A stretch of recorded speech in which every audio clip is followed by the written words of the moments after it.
আর আপনি নিজেকে এত ছোট কেন মনে করছেন? আপনিও আল্লাহর সেই বান্দা, যে বান্দা আমি, যে বান্দা আর 10 জন মানুষ। আল্লাহ পাক আপনাকেও ভালোবাসেন। আল্লাহ পাক অবশ্যই আপনাকে ভালোবাসেন। জীবনের দীর্ঘ সময় পর্যন্ত আপনি আল্লাহকে ডাকেন নাই, আল্লাহ আপনাকে ফেলে দেয় নাই। আল্লাহ আপনাকে খাওয়ান, এখনো পরান, বাঁচিয়ে রেখেছেন। আল্লাহ নিয়ামত দিয়েছেন। আল্লাহ আপনাকে ভালো না বাসলে এমনি করেন? আল্লাহ পাক অপেক্ষা করছেন কবে খালি আপনি আসবেন আল্লাহর কাছে, এসে বলবেন আস্তাগফিরুল্লাহ ওয়া আতুবু ইলাইহি। আল্লাহ পাক অপেক্ষা করে বসে আছেন আপনার জন্য। আপনি কোথায় যাচ্ছেন? ফাআইনা তাযহাবুন। আল্লাহ পাক বলেছেন ফাআইনা তাযহাবুন, কোথায় যাচ্ছ তোমরা? কোথায় যাচ্ছেন? টাকার পিছনে, বাড়ি গাড়ি, স্ট্যাটাস, স্ত্রী সন্তান, ভোগ বিলাসের পিছনে? আল্লাহ অপেক্ষা করছেন আপনার জন্য। আসেন, সেজদা করেন। ওয়াসজুদু ওয়াকতারিব, সেজদা করেন, নিকটবর্তী হন। আল্লাহ আপনার জন্য অপেক্ষা করছেন। যাবেন না আল্লাহর কাছে? আল্লাহ পাক সবাইকে আল্লাহর কাছে ফিরে আসার তৌফিক দান করুন। এটাই হোক আমাদের কাছে আসার গল্প। এটাই হোক আমাদের কিসের গল্প? কাছে আসার গল্প। আমাদের জেনার গল্প দরকার নাই। ওদের কাছে জেনা হচ্ছে কাছে আসার গল্প, যার ব্যাপারে আল্লাহ বলেছেন লা তাকরাবু জিনা। ওর ধারের কাছেও যেও না, আর তারা ওইটাকে বলবে কাছে আসার গল্প। ইন্না লিল্লাহি ওয়া ইন্না ইলাইহি রাজিউন।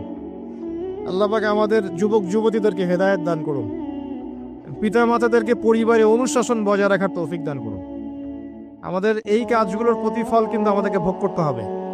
আমাদের মেয়েদের, আমাদের ছেলেদের, তাদেরকে আমরা কিভাবে বড় করছি এটার হিসেব কিন্তু আমাদেরকে চুকিয়ে দিতেই হবে। পিতামাতাদেরকে বলবো সচেতন হয়ে যান। আল্লাহ পাক তৌফিক এনায়েত করুন, আমিন। আর যারা ওই পথে চলে গেছেন তাদের উদ্দেশ্যে একটা কথা বলবো, সেটা হচ্ছে যে এটা একটা মোহ, একটা ভ্রম। বাস্তবতা হচ্ছে যে আপনাকে প্রতিশ্রুতি দিচ্ছে সে আপনাকে অনেক ভালোবাসে, আদতে সে আপনাকে ভালোবাসে না। আদতে সে আপনার অবস্থানকে ভালোবাসে। আপনি আজ হোক আর কাল হোক এটা বুঝতে পারবেন যে সে আপনাকে ভালোবাসে না, আপনার অবস্থানকে ভালোবাসে। আপনার অবস্থান যদি ভালো থাকে সে আপনাকে ভালোবাসবে, অবস্থান ভালো না থাকলে ভালোবাসবে না। একইভাবে আপনি একটা মেয়ের কাছে যে ভোগবিলাস চাচ্ছেন, একটা ছেলে একটা গায়রে মারা মেয়ের সাথে ফ্রি মিক্সিং করলে তার একটাই উদ্দেশ্য থাকে, সেই মেয়েটাকে ভোগ করা। সুযোগ পেলেই সে মেয়েটাকে ভোগ করে ফেলবে। একইভাবে এই মেয়েও দেখবেন আপনার যতটুকু সামর্থ্য আছে, অর্থবিত্ত যা যা আছে, এটাকে সে ইউজ করার চেষ্টা করছে তার স্বার্থে। বাস্তবিক অর্থে দুজন দুজনকে ভালোবাসে না মোটেই, দুজন দুজনের স্বার্থকে ভালোবাসে। ভালোবাসা আল্লাহর পক্ষ থেকে আসে। কখন আসবে? যখন আপনি হালালের উপর থাকবেন, যখন আপনি বিয়ে করবেন হালালভাবে। অচেনা একটা মেয়ের প্রতি দেখবেন আল্লাহ পাক এমন ডিভাইন একটা লাভ দিয়ে দিবেন, ওয়াজআলা বাইনাকুম মাওয়াজ্জাতা ওয়া রাহমা। আল্লাহ পাক তার পক্ষ থেকে উভয়ের মাঝখানে হৃদ্যতা, ভালোবাসা, মহব্বত দান করবেন। বলুন সুবহানাল্লাহ। এটা ডিভাইন, আল্লাহর পক্ষ থেকে আসবে, ঐশ্বরিক। আর বাকিটা হচ্ছে ঐশাচিক, শয়তানি, প্রবৃত্তির দাসত্ব, ভোগবাদী। এগুলো খেয়াল রাখবেন। এতে করে যা হবে, আপনি একবার আপনার ইজ্জত হারায় ফেললে কখনো ফিরে পাবেন না। অদ্ভুত বিষয়, মানে এই বিষয়গুলোকে আমরা কিছু মনেই করি না। এখন আমরা কিন্তু কিছু মনেই করি না, মনে করি এটা একটা সোশ্যাল কালচার। গার্লফ্রেন্ড বয়ফ্রেন্ড থাকবে, এটা সোশ্যাল কালচার। এভাবে যে কত ছেলে কত মেয়ে, লক্ষ লক্ষ কোটি কোটি নিত্যদিন জেনা করছে, আল্লাহ ভালো জানে। আল্লাহ পাক আমাদের যুব সমাজকে হেদায়েত করুন, আমিন। আর যে প্রশান্তির জন্য আপনি তার কাছে যাচ্ছেন সেটা তার কাছে নাই। প্রশান্তি আছে কোরআনের কাছে, প্রশান্তি আছে নবীর সুন্নায়, প্রশান্তি আছে আল্লাহর জন্য সেজদায়। তার আল্লাহর জন্য আল্লাহকে স্মরণ করে আপনি কাঁদবেন, প্রশান্তি পাবেন। আল্লাহর জন্য কিছু কাজ করবেন, তার দিনের কোনো খেদমত করবেন, প্রশান্তি পাবেন। আল্লাহর কোরআনের 10টা আয়াত মুখস্থ করেন, মনে এমন শান্তি আসবে যেটা আপনি কোথাও পাবেন না। আমি চ্যালেঞ্জ করে বলছি আপনাকে, আপনি আল্লাহর কিতাবের আজকে গিয়ে 5টা আয়াত মুখস্থ করেন, অর্থটা পড়বেন, কয়েকবার চর্চা করেন, মানুষের শুনান, আপনি মনে এমন একটা প্রশান্তি পাবেন যেটা পৃথিবীর কোনো জায়গায় পাবেন না। এখানে প্রশান্তি এত এত বেশি মাত্রায় আসবে, যার খবর যদি ওই পশ্চিমারা জানতো তাহলে আমার কলিজা বোম মেরে উড়িয়ে দিত। কথা বুঝতে পারেন নাই? আল্লাহর পথে চললে যে প্রশান্তিটা পাওয়া যায়, এর খবর যদি ইসলামের শত্রুরা জানতো তাহলে মুসলিমদের কলিজায় পারমাণবিক বোমা মারত। তারা জানে না কি প্রশান্তি এখানে পাওয়া যায়। আপনি যে প্রশান্তির জন্য এখানে যাচ্ছেন এটা ওখানে নাই। কোরআনের কাছে আছে, সেজদায় আছে, নামাজে আছে, তাহাজ্জুদে আছে, আল্লাহর জিকিরে আছে। আর নেককার স্ত্রীর কাছে আপনি প্রশান্তি পাবেন। এটা আল্লাহ আপনাকে গিফট দিয়েছেন। আদম আলাইহিস সালামকে আল্লাহ পাক দিয়েছেন না? তাহলে একাকী বোধ হচ্ছিল জান্নাতে, আল্লাহ পাক সঙ্গিনী সৃষ্টি করেছেন। এখানে আপনি প্রশান্তি পাবেন, বাকিগুলো প্রশান্তির উৎস নয়। পরে দেখা যাবে ওখানে ছাকা খেয়েছে, খেয়ে তারপরে মাদক সেবন করবে, তারপরে মিউজিকের কাছে যাবে, তারপরে দেখবেন যে পতিতালয়ে যাচ্ছে, তারপরে হয়তো গুন্ডামি করবে, জীবনটা উচ্ছৃঙ্খল হয়ে গেল। কেউ কেউ আত্মহত্যাও করবে, কারণ হচ্ছে ওই যে শুরুতে একটা মেয়ের সাথে প্রেম করে ছাকা খেয়েছে, ওখানে প্রশান্তি খুঁজেছে, শয়তান এদেরকে নিয়ে খেলেছে, একবারে দুজনের জীবন নষ্ট করে ফেলেছে। আদতে কি হলো, মুসলিম উম্মাহ থেকে দুইটা নক্ষত্র ঝরে গেল। হয়তো ওই যুবককে দিয়ে দিনের কোনো খেদমত হতো, এখন আর হলো না। হয়তো ওই যুবক তার যৌবনকালটা ইবাদত করে কাটাতে পারতো, আরো সে ছায়া ছায়া পেত, আর পেল না। শয়তান সাকসিড, শয়তান জিতে গেল। এ হচ্ছে বাস্তবতা। বাস্তবতা বোঝেন, আল্লাহর কাছে ফিরে আসেন, আল্লাহ আপনার অপেক্ষা করছে। আসবেন না আল্লাহর কাছে? এটাই হোক আল্লাহর কাছে আমাদের কাছে আসার গল্প। আল্লাহ পাক আমাদেরকে তৌফিক দান করুন, আল্লাহুম্মা আমিন। তো সুন্নতের কথা বলতে গিয়ে আসলাম। নবী সাল্লাল্লাহু আলাইহি ওয়াসাল্লামের সুন্নাহ আমরা যেন আমাদের সামগ্রিক জীবনে পালন করার চেষ্টা করি, আল্লাহ পাক চেষ্টাটা যেন কবুল করেন, আমিন। এরপরে আছে সালাতের কথা, তারপরে আছে আপনার যাকাতের কথা। নিসাব পরিমাণ সম্পত্তি হয়ে গেলেই যাকাত দিতে হবে। এটা নফল কিছু নয়, ফরজ জিনিস। যদি আপনি সামর্থ্যবানদের যাকাতগুলো কালেক্ট করতে পারতেন, কেউ যদি পারত, দেখতেন এই যাকাতের অর্থগুলো দিয়ে এত এত মানে বিগ বিগ প্রজেক্ট করা যেত, যেটা আপনি কল্পনা করতে পারবেন। এটা কিন্তু নফল কিছু নয়, দিতেই হবে বাধ্যতামূলক। যাকাত আল্লাহ পাক এই জন্য ফরজ করেছেন যাতে করে সমাজের মধ্যে ধনী এবং গরিবের সাম্য বজায় থাকে। এটা গরিবের হক। যাদের উপর যাকাত ফরজ হয়েছে তারপরেও যাকাত দিচ্ছে না, এদের সম্পত্তিগুলোকে আল্লাহ পাক কিয়ামতের দিন গলাবেন, মানে ধাতুতে পরিণত করে গলাবেন, গলিয়ে কপালে, গালে, পিঠে, চেহারায় লেপটে দিবেন। বলেন নাউজুবিল্লাহ। সূরা তাওবা পড়ে দেখেন, সূরা তাওবার মধ্যে এটা আছে। সম্পত্তি গলানো হবে, গলে একটা সোনা, তামা, ব্রোঞ্জ এগুলো গলালে কেমন হবে? এগুলো উত্তপ্ত করে যদি গায়ে লাগিয়ে দেওয়া হয় কেমন শাস্তি হবে? বলা হবে এটাই সেই তোমার সম্পদ যা তুমি সঞ্চয় করেছিলে, আজকে এটা আযাব ভোগ করো। নাউজুবিল্লাহ। এটা সমাজের সাম্য বজায় রাখে, গরিব আর ধনীর মধ্যে একটা ব্যালেন্স বজায় রাখে। এটা গরিবের হক। যখন আমরা যাকাত দিব না, গরিব মানুষের মাথাপিছু যে মানটা আছে জীবনযাত্রা, এটা আরো কমে যাবে। এটাতে শুধুমাত্র একটা রাষ্ট্রের উপকার হয় না, ব্যক্তি পর্যায়ে উপকার হয়। যখন ব্যক্তি পর্যায়ে যাকাত চলে যাবে সবার হাতে হাতে, দেখবেন আজকে যে খেতে পারছে না সে কালকে দুবেলা খেতে পারবে ইনশাআল্লাহ। আর অনেক মুসলিম আছি আমরা যারা সালাত পড়ি যাকাত দেই না, আছি না? যাকাতকে আমরা ফরজই মনে করি না। যদি বলা হয় ইসলামের 5টা পিলার বলেন, বলবে কালিমা, নামাজ, রোজা, হজ, যাকাত। যাকাত সবচেয়ে শেষে, তাই না? যাকাতকে পাঠাইছে সবচেয়ে শেষে, অথচ আল্লাহ বলেছেন কালিমা, তারপরে সালাত, তারপরে যাকাত, তারপরে সাওম, তারপরে হজ। যাকাতকে গুরুত্ব দিন, এটা ইসলামিক অর্থনীতির মূল ভিত্তি। যাকাতের উপরে আল্লামা তকি উসমানী শাইখের একটা বই আছে, এই বইটা পড়তে পারেন, অত্যন্ত চমৎকার। যাকাত নিয়ে বিস্তারিত আলোচনা করা হয়েছে এবং যাকাত কিভাবে মানবতার উপকার করবে এটা বলা আছে। আজকে এটা টপিক না, আমি না হলে অনেক লম্বা কথা বলতে পারতাম। আল্লাহ পাক আমাদের সবাইকে যাকাত দেওয়ার তৌফিক দান করুন, আমিন।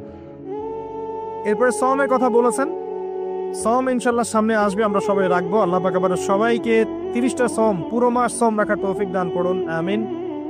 এবং সাওমটা শুধু না খেয়ে থাকা আর পিপাসার্ত থাকার নাম নয়, বরং আল্লাহ পাকের যাবতীয় নিষেধ ছেড়ে দেওয়ার নাম কিন্তু সাওম।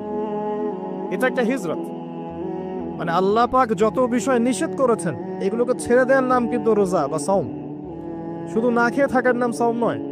না খেয়ে থেকে কেউ যদি গালি দেয়, গীবত করে, সুদ খায়, জিনা করে, তার কি রোজা হবে? হবে না। আল্লাহ পাকের নিষেধগুলো বর্জন করলে পরে রোজা হবে ইনশাআল্লাহ। এর উদ্দেশ্য কি? তাকওয়া অবলম্বন করা। কুতিবা আলাইকুমুস সিয়াম কামা কুতিবা আলাল্লাযিনা মিন ক্বাবলিকুম লাআল্লাকুম তাত্তাকুন। উদ্দেশ্যটা কি? লাআল্লাকুম তাত্তাকুন। আল্লাহ পাকের নিষেধ না ছাড়লে কি কেউ তাকওয়া অবলম্বন করতে পারবে? অতএব সিয়ামের মূল উদ্দেশ্য কি?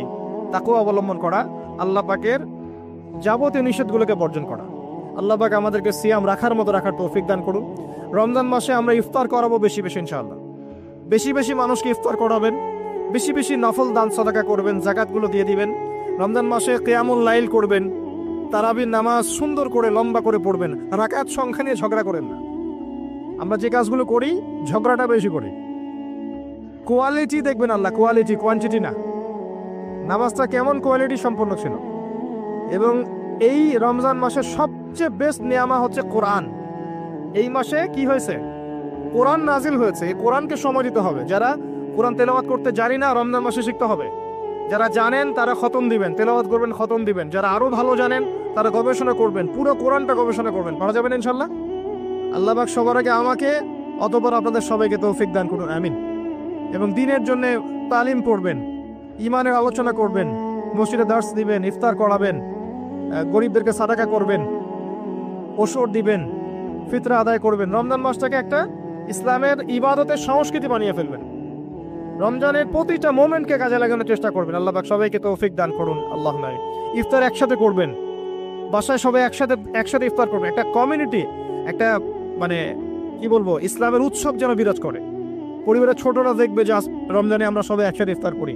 একটা বড় থাল কিনবেন বাসায়, এই বড় থালে খাওয়া কিন্তু সুন্নাত। বড় থাল যেখানে পরিবারের সবাই সদস্য মিলে খাবেন। বাচ্চা কাচ্চা, ছোট ছোট বাচ্চারা দেখে দেখে বড় হবে যে আমরা রমজান মাসে বাবা মা সবার সাথে বসে খেয়েছি এভাবে। ওদেরকে হাদিয়া দিবেন, রোজা রাখলে উৎসাহিত করবেন, রোজা রাখলে গিফট দিবেন, হাদিয়া দিবেন। যে আম্মু তোমার বয়স যদিও রোজা ফরজ হয় নাই, রাখার চেষ্টা করো, যদি রাখতে পারো তাহলে আমি তোমাকে একটা গিফট কিনে দেবো। রাখতে উৎসাহিত করেন, দেখবেন ইনশাল্লাহ এই চর্চাগুলো পরবর্তীতে ওদের মধ্যে তাকওয়া নিয়ে আসবে ইনশাল্লাহ। আমাদের মনে আছে আমরা যখন ছোট, রোজা ফরজ হয় নাই, আমাদেরকে এভাবে বকশিস দেওয়া হতো, রোজার একটা 10 টাকা দেওয়া হবে। তখন অবশ্য 10 টাকার মান এখনকার 100 টাকার চেয়ে বেশি ছিল। আর আপনার টাকার মান দিন দিন কমবেই। আর ইসলামিক কারেন্সি যারা বোঝে না তারা এগুলোর সম্পর্কে বিরূপ মন্তব্য করতে পারে। বাট আমরা জানি যে একটা সভ্যতা মানুষের সম্পদ চুষে খাচ্ছে এবং ডে বাই ডে এটা হতেই থাকবে। যাই হোক, ওই টপিকে আর গেলাম না। তো আমাদেরকে পুরস্কৃত করা হতো এভাবে, উৎসাহিত বোধ করতাম। কয়টা রেখেছি? 7টা, তারপরের বছর 10টা, তারপরের বছর 15টা। এভাবে করতে করতে দেখবেন আপনার বাচ্চা রোজা রাখা শিখে যাবে। এবং সওম রাখলে শরীরের কোনো ক্ষতি নাই, উপকার ছাড়া। ক্ষতি আছে? কোনো ক্ষতি নাই, কোনো ক্ষতি নেই উপকার ছাড়া। সবচেয়ে বড় কথা হচ্ছে যারা খেতে পারে না ওদের ফিলিংসটা আপনি বুঝতে পারবেন। আপনিও বুঝতে পারবেন যে না খেয়ে থাকা এটা কেমন। আল্লাহ পাক যে খাওয়াচ্ছেন আমাকে, এটা কত বড় নিয়ামত ছিল। আল্লাহ পাক আমাদের সবাইকে রমজান মাস পর্যন্ত পৌঁছে দিক এবং রমজানে 30টা সওম পুরো মাস রমজানের যাবতীয় কাজের সাথে আদায় করার তৌফিক এনায়েত করুন, আমিন।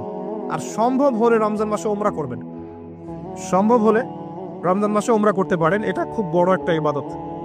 এবং এটাতে যে নববী রুহানি একটা স্বাদ পাবেন, এটা কিন্তু বলে বোঝাতে পারবো না আমি। আপনি করলে পরে বুঝতে পারবেন। আল্লাহ পাক তৌফিক দান করুন সবাইকে, আল্লাহুম্মা আমিন। এরপরে আছে সামর্থ্য হলে হজের কথা। আলহাজ টাইটেলের জন্য নয়। মানুষ আমাকে আলহাজ বলবে, হ্যাঁ, মানুষকে দেখানোর জন্য হজ, আমাকে হাজী সাহেব বলবে, এই জন্য হজ নয়। হজ করতে যাবেন ইব্রাহিমী চেতনা শিখতে। হজের কাজের মধ্যে ইব্রাহিম আলাইহিস সালামের একত্ববাদের চেতনা আছে। আরাফার মাঠে আপনি কিয়ামতের মাঠকে ফিল করবেন। সাই করবেন, তখন হাজরা আলাইহিস সালামের সেই কষ্ট ফিল করবেন। প্রত্যেকটা কাজের পিছনের ঘটনা কি এটা আপনাকে ফিল করতে হবে। পাথর মারবেন, নাস্তিকরা এগুলো নিয়ে মজা করে না, ঠাট্টা মস্করা করে।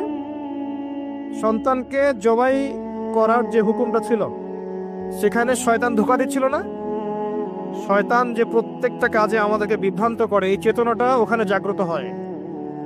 প্রত্যেকটা কাজ আমাদের বাহ্যিকভাবে দেখলে হবে না, এর পিছনে ভিতর একটা আধ্যাত্মিকতা থাকে, রুহানিয়াত থাকে। ওইটা বুঝতে পারলে ইসলাম বোঝা যাবে ইনশাআল্লাহ।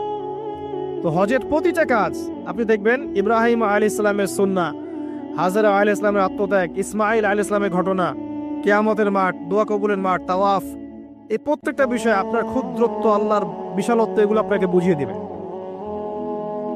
শুধু আলহাজ টাইটেলের জন্য নয়, বরং আল্লাহর কাছে আত্মসমর্পণ করার জন্য, প্রকৃত ইসলাম বোঝার জন্য হজ করবেন। আল্লাহ পাক তৌফিক দান করুন। দোয়া করে আল্লাহ পাক সবাইকে জীবনে অন্তত একটা বার জন্য হজ করার তৌফিক দান করেন, আমিন। এটা প্রথম প্রশ্ন ছিল। দ্বিতীয় প্রশ্ন তিনি করছেন, কোন ব্যক্তি? ওই যে ধবধবা সাদা জামা পরা ব্যক্তি, মনে আছে না ভুলে গেছেন? সে কোথায় বসে আছে? হ্যাঁ, সামনে, হাঁটুর সাথে হাঁটু লাগিয়ে, হাত কোথায়? উরুর উপরে। উস্তাদের সামনে বসার আদব এটা, উস্তাদের সামনে বসার আদব। দ্বিতীয় প্রশ্ন করছে, ও এবার সেই ব্যক্তি বলছে সাদাক, আপনি সত্য বলেছেন। এবার পাশে ছিলেন উমর রাদিয়াল্লাহু আনহু, তিনি বলছেন ফাআজিবনা লাহু, আমরা অবাক হয়ে গেলাম। ইয়াসআলুহু ওয়া ইউসাদ্দিকুহু, সে নিজেই প্রশ্ন করলো, নিজেই আবার সত্যায়ন করছে। কে এই ব্যক্তি? কারণ যে প্রশ্ন করে সে কি সত্যায়ন করতে পারে? আপনি জানতে এসেছেন, একটা বিষয় জানতে এসেছেন, উত্তর পেলেন, আপনি নিজে বলছেন হ্যাঁ আপনি সত্য বলেছেন, তার মানে আপনি আগে থেকে জানেন, তাই না? এবার দ্বিতীয় প্রশ্ন করছেন তিনি, ইয়া মুহাম্মদ, বলেন সাল্লাল্লাহু আলাইহি ওয়াসাল্লাম, আখবিরনি আনিল ঈমান, আমাকে ঈমান সম্পর্কে বলুন। এখন নবী সাল্লাল্লাহু আলাইহি ওয়াসাল্লাম বলছেন, আল ঈমান, ঈমান হচ্ছে আন তুমিনা বিল্লাহ, তুমি বিশ্বাস করবে প্রথমত এক আল্লাহর প্রতি, ওয়া মালাইকাতিহি, তার ফেরেশতা মণ্ডলীর প্রতি, ওয়া কুতুবিহি, সমস্ত আসমানি কিতাবের প্রতি, ওয়া রুসুলিহি, সমস্ত নবী রাসূলগণের প্রতি, ওয়াল ইয়াউমিল আখির, পরকালের জীবনের প্রতি। 6 নাম্বার, ওয়া আন তুমিনা বিল কদরি খায়রিহি ওয়া শাররিহি, এবং তুমি ঈমান আনবে, বিশ্বাস করবে তাকদীর বা ভাগ্যের ভালো মন্দের প্রতি।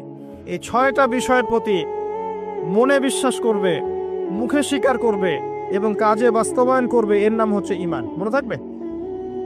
কয়টা বিষয়? 6টা। এখানে একটা কথা আমি বলি, আগেও বলেছি আবার বলছি, এই 6টা বিষয় গায়েবের বিষয়। এগুলোকে আপনি যুক্তি, বিজ্ঞান, দর্শন দিয়ে প্রমাণ করতে পারবেন না। পারবেন? পারবেন না।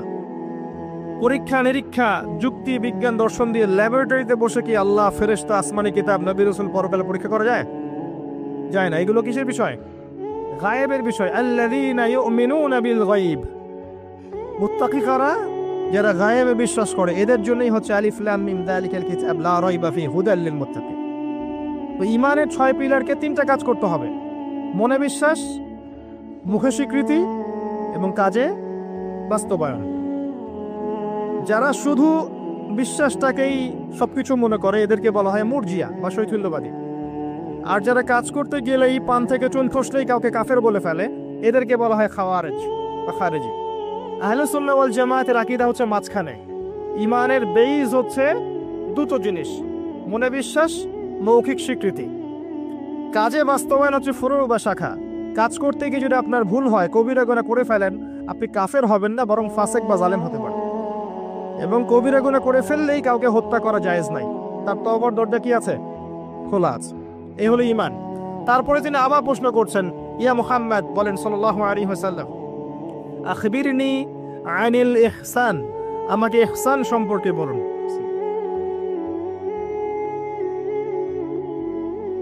তখন নবী সাল্লাল্লাহু আলাইহি ওয়াসাল্লাম বলছেন, আল ইহসান, ইহসান হচ্ছে আন তা'বুদাল্লাহা কাআন্নাকা তারাহ, তুমি এমন ভাবে আল্লাহর ইবাদত করবে যেন তুমি আল্লাহকে দেখতে পাচ্ছ। কথা বুঝতে পারছেন? খুব ডিফিকাল্ট। কথাটা বলা সহজ, আমল করা খুব ডিফিকাল্ট। তুমি এমন ভাবে আল্লাহর ইবাদত করবে যেন তুমি আল্লাহকে দেখছো। ওয়া ইল্লাম তাকুন তারাহ ফাইন্নাহু ইয়ারাক, যদি তুমি আল্লাহকে দেখতে না পারো তাহলে জেনে রাখবে আল্লাহ তোমাকে দেখছেন। এই কনসিয়াসনেসের নাম হচ্ছে ইহসান, আত্মশুদ্ধি, আল্লাহ কনসিয়াসনেস। যদি কারো মধ্যে ইহসান থাকে, সে কি পাপ করতে পারবে? কেউ যদি ফিল করে যে আল্লাহ আমাকে দেখছেন, প্রত্যেকটা কাজে, ইবাদতে, ব্যবসায়, মুআমালাতে, সামাজিক বিষয়ে, চাকরি বাকরি, ওয়ার্ল্ড অ্যাফেয়ার্স, প্রত্যেকটা বিষয়ে যদি কেউ মনে করে আল্লাহ আমাকে দেখছেন, তাহলে কি কারো পক্ষে পাপ করা সম্ভব? এই চেতনাটা আল্লাহ পাক জাগ্রত করতে বলেছেন। আল্লাহ পাক আমাদের সবাইকে আমলে, আকীদায়, মুআমালাতে ইহসান দান করুন, আল্লাহুম্মা আমিন। আর এই ইহসানের সাথে একটা শব্দ সম্পর্কিত, এর নাম হচ্ছে তাকওয়া। একটা, আপনাদের এখানে সি বিচ আছে না? একটা সি বিচের মধ্যে কিছু কাচের টুকরা ফেলে দেওয়া হয়েছে, ছোট্ট একটা জায়গায় সৈকতে কাচের কিছু টুকরা ফেলে দেওয়া হয়েছে। আপনাকে বলা হলো এর উপর দিয়ে হাঁটেন। এখন আপনি কিভাবে হাঁটবেন? নর্মালি হাঁটবেন না পা গুলো ফেলে ফেলে খুব কেয়ারফুলি হাঁটবেন? এই হাঁটাটা হচ্ছে তাকওয়া। এই হাঁটাটার এক্সাম্পল হচ্ছে তাকওয়া। মানে এই কাচের টুকরাগুলো হচ্ছে গোনাহ, শয়তানের ট্র্যাপ, ফাসাকি, জুলুম, অন্যায়, অত্যাচার, পাপ। এখান থেকে বেঁচে বেঁচে আপনাকে পা ফেলতে হবে, এর নাম তাকওয়া। আর কখন ফেলা সম্ভব হবে? যখন আমি ফিল করব আল্লাহ আমাকে দেখছেন। এই কনসিয়াসনেস না থাকলে এটা হবে না। টেবিলের তল দিয়ে আপনি ঘুষ দিচ্ছেন, যে নিচ্ছে সে যদি ওই সময় চিন্তা করে আল্লাহ আমাকে দেখছেন, নিতে পারবে? ব্যবসা করছেন, মাপে ওজন কেউ দেখছে না, কাস্টমার দেখে নাই, আপনি দেখছেন, বুঝতে পারছেন। আপনি যদি ওই সময় চিন্তা করেন যে আল্লাহ আমাকে দেখছেন, এ দেখে নাই, আপনি কি কম দিতে পারবেন? পারবেন না। বোনের সম্পত্তি আপনি সিস্টেম করে নিতে পারেন, বোন শিক্ষিত না, বোঝে না, আপনি চিন্তা করছেন আল্লাহ তো আমাকে দেখছেন, পারবেন নিতে? প্রতিটা কাজ যদি এতটুকু মানুষ ফিল করে যে আল্লাহ আমাকে দেখছেন, আপনি পারবেন না করতে। এরপরেও যদি পাপ হয়ে যায়, দেন তওবা করে ফিরে আসতে হবে। আল্লাহ পাক সবাইকে তাকওয়া অবলম্বন করে তৌফিক এনায়েত করুন।